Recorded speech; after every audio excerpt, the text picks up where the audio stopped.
және құрметті қонақтар, бүгінгі жас дизайнер сайысына қош келіпсіздер.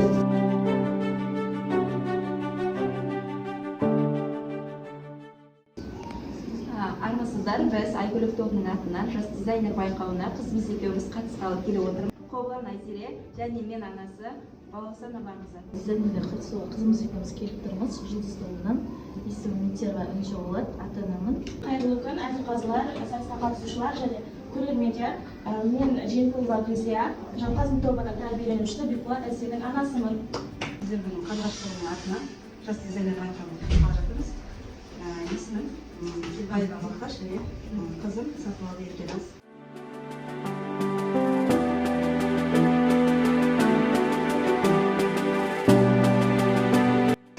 Айгүлік топтың анасы мен қызы. Не жұмыс жасадыңыз? Қандай материалдар қолданасыз? Қандай жұмыс жасадыңыз? Біз бүгін лентамен, түрлі түсті лентамен жұмыс жасап жатырық. Ойлаған себебіміз Қазақстанда әртүрлі ұлт бар. Сол ұлттардың ауызбіршілігіміз бір болсын, еліміз тыныш болсын, әлем тыныш болсын деген ниетпен әртүрлі түсті лентамен, әртүрлі түспен біріктіріп істейін деп жатырмыз. Жарайсыздар, сіздерге сәттілік. Келесі қызым мен анасы не жұмыс жасап жатыр екен? Біздер қызымыз екеуміз пайкамен жұмыс жасап жатырмыз.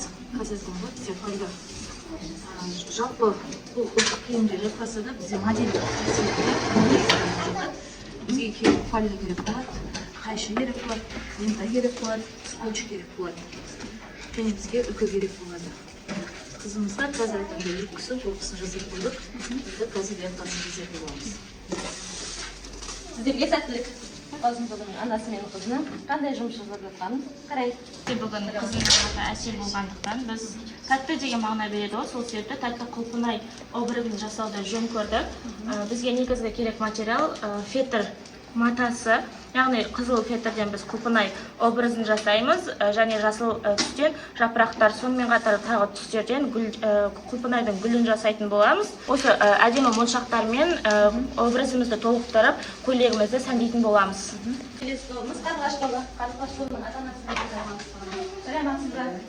Біздер қызымыз екеуміз түрлі түсті қағаздармен және қағазды қолдана отырып, көптен болғандықтан әртүрлі қағаздардан қызымызға арнап көрсетіп жатырмыз. Жақсы.